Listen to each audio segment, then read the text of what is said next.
जय हो लक्ष्मी नारायण भगवान की। भक्तों, इस वीडियो में आप सुनेंगे कार्तिक मास महात्म्य कथा अध्याय 4। नारद जी ने कहा, ऐसा कहकर भगवान विष्णु मछली का रूप धारण करके आकाश से जल में गिरे। उस समय विंध्याचल पर्वत पर तप कर रहे महर्षि कश्यप अपनी अंजलि में जल लेकर खड़े थे। भगवान उनकी अंजलि में जा गिरे। महर्षि कश्यप ने दया करके उसे अपने कमंडल में रख लिया। मछली के थोड़ा बड़ा होने पर महर्षि कश्यप ने उसे कुएं में डाल दिया। जब वह मछली कुएं में भी ना समा सकी तो उन्होंने उसे तालाब में डाल दिया। जब वह तालाब में भी ना आ सकी तो उन्होंने उसे समुद्र में डाल दिया। वह मछली वहाँ भी बढ़ने लगी। फिर मत्स्य रूपी भगवान विष्णु ने इस शंखासुर का वध किया और शंखासुर को हाथ में लेकर बद्री वन में आ गए। वहाँ उन्होंने संपूर्ण ऋषियों को बुलाकर इस प्रकार आदेश दिया, मुनीश्वरों, तुम जल के भीतर बिखरे हुए वेद मंत्रों की खोज करो और जितनी जल्दी हो सके उन्हें सागर के जल से बाहर निकाल कर लाओ। तब तक मैं देवताओं के साथ प्रयाग में ठहरता हूँ। तब उन तपोबल संपन्न महर्षियों ने यज्ञ और बीजों सहित संपूर्ण वेद मंत्रों का उद्धार किया। उनमें से जितने मंत्र जिस ऋषि ने उपलब्ध किए वही उन बीज मंत्रों का उस दिन से ऋषि माना जाने लगा। तदनंतर सब ऋषि एकत्र होकर प्रयाग में गए। वहाँ उन्होंने ब्रह्मा जी सहित भगवान विष्णु को उपलब्ध हुए सभी वेद मंत्र समर्पित कर दिए। सब वेदों को पाकर ब्रह्मा जी बहुत प्रसन्न हुए।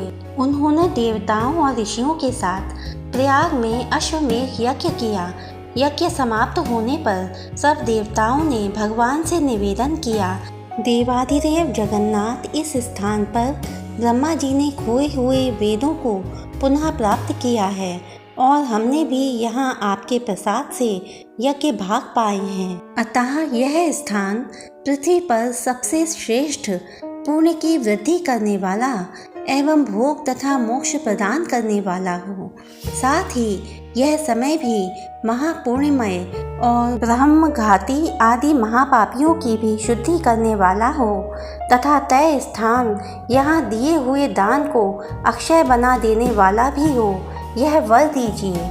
भगवान विष्णु बोले, देवताओं, तुमने जो कुछ कहा है वह मुझे स्वीकार है। तुम्हारी इच्छा पूर्ण हो। आज से यह स्थान ब्रह्म क्षेत्र के नाम से प्रसिद्ध होगा। सूर्य वंश में उत्पन्न राजा भागीरथ यहाँ गंगा को ले आएंगे और वह यहाँ सूर्य कन्या यमुना से मिलेगी। ब्रह्मा जी और तुम सब देवता मेरे साथ यहाँ निवास करो। आज से यह तीर्थराज के नाम से विख्यात होगा। तीर्थराज के दर्शन से तत्काल सब पाप नष्ट हो जाएंगे। जब सूर्य मकर राशि में स्थित होंगे उस समय यहाँ स्नान करने वाले मनुष्यों के सब पापों का यह तीर्थ नाश करेगा।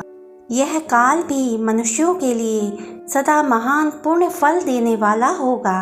माघ में सूर्य के मकर राशि में स्थित होने पर यहाँ स्नान करने से सालोक्य आदि फल प्राप्त होंगे। देवाधिदेव भगवान विष्णु देवताओं से ऐसा कहकर ब्रह्मा जी के साथ वहीं अंतर ध्यान हो गए।